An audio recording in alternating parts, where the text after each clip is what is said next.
they might address it to avoid all this inflation, like, inflation, like inflation. what percent do you think you think nothing should be added? Well, and 1 year there is no profit. Then do you now go to tax the people? What you got from rainy days, you balance But up they were with even talking of 100%. Is it just government? this. But telecom tariff has been stable Telecom for a tariff, long while. telecom tariff, if you measure it by increase, you get it wrong. Usually all over the world is looked at from teledensity. Apart from India and China today, Nigeria is the highest. Over 200 million active lines in Nigeria.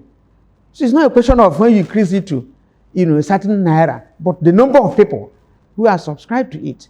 And they should look at it from that perspective, because all the indices they are equally pointing at, increase in electricity tariff, PMS, and inflation, foreign exchange, we are suffering it. And you impose further inflation on us. When you finish this one, other agencies will increase and will continue. It will continue to devalue our currency. And they themselves will see that even what they think they promised profit they said will be meaningless. And that's what is happening in the power sector, because we want them. They did 100%, 50%, and now they are nowhere. So it is a kind of merry-go-round, and it will continue, and the currency will suffer, the people will suffer. They can come out with figures in terms of Bureau of Statistics that inflation is at this rate, but not inflation in not the pocket. The pocket, even when they say food inflation, you and I that go to the market know what we are buying. So by the time you have food, you have inflation from Bureau of Statistics, and what is happening in our pocket being different, then we are deceiving ourselves. Now, some Nigerians have argued that yes, NLC went. There was a similar rally over electricity tariff, and the government still went ahead. What will make the difference? What does that tell you? The Nigerians will hold us culpable when we fail to do what we are supposed to do, including that protest. But when government refuse to do what they are supposed to do, based on the yearnings of the people, should NLC be held responsible? That's the question. We have constitutional rules to play. Government of the people, when people complain, whatever, they look into their complaint. And people have complained, we came out to protest. Do you expect us now to go and hold them in their hands? No, but that's the issue. We will not fail to bring this up. So who are those suffering it? And the after effect is what equally we are passing through now. Other areas, those selling garri has done theirs. Those selling banana have done theirs. The telecom people are doing their own. So, and that is what we are going to see on and on. The economy is becoming so restive. The people are becoming restive. So you can now see why we were protesting. And those who are supposed to address it did not address it. Thank you, sir. Yeah, I said all that we do for this kind of action, we've done them. And like you said, or observed, it's not a strike action. It's not a shutdown action. It's a kind of a protest, procession to communicate to the NCC. And it's symbolic that you say you are starting by March 1.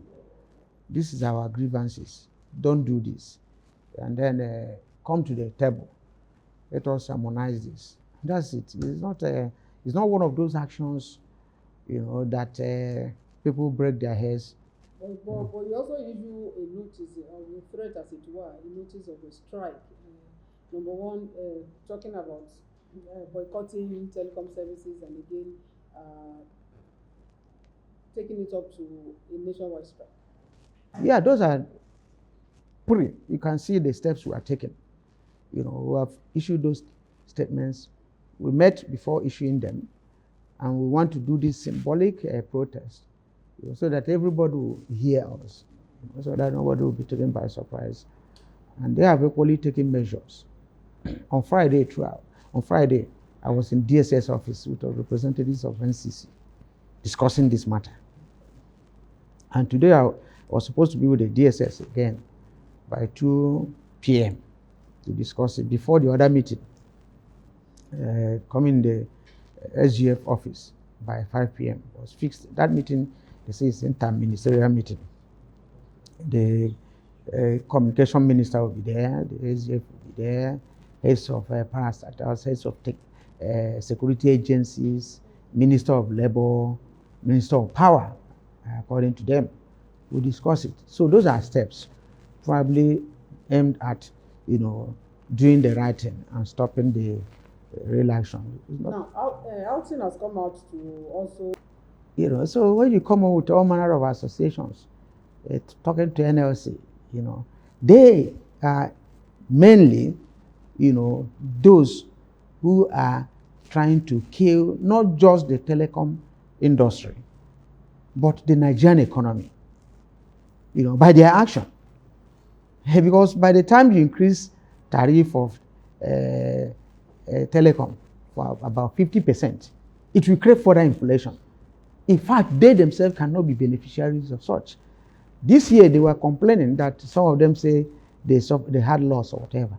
If you increase it by 50%, 60% of those that recharge their phones will not. And then you suffer it. Because of the inflation already in existence, people suffering from the tariff on electricity, people suffering on the removal of subsidy on petroleum products, people were not recharging as they should. People even now knock off their data and all that. So, and they're expecting to make profit. When people already pauperized, if they do this now, their suffering will continue. So, and we are saying this because it will affect other sectors, not just them. And how can the people that instigate, inflation be the beneficiaries? Because after some time now, they'll come that, there's high inflation, we need to increase it. Increase in tariff has never been a solution, to addressing inflation. But no, the argument again is that prices of products are increase on telecom, services. Those are for now. That's the issue on the table, and the need for a reversal so that we can equally discuss it.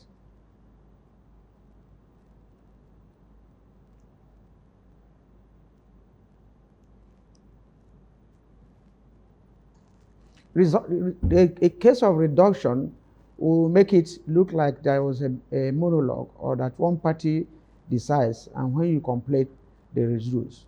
The best practice has been to bring all these issues up for discussion, and we felt that when you return to status quo, we can discuss this.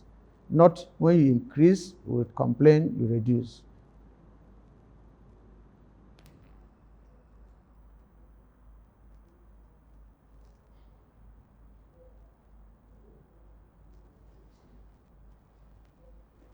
Yeah, there was no discussion along that line, and I think that was part of their constitutional responsibilities, to have consulted a cross section of the stakeholders and users, and we have checked it.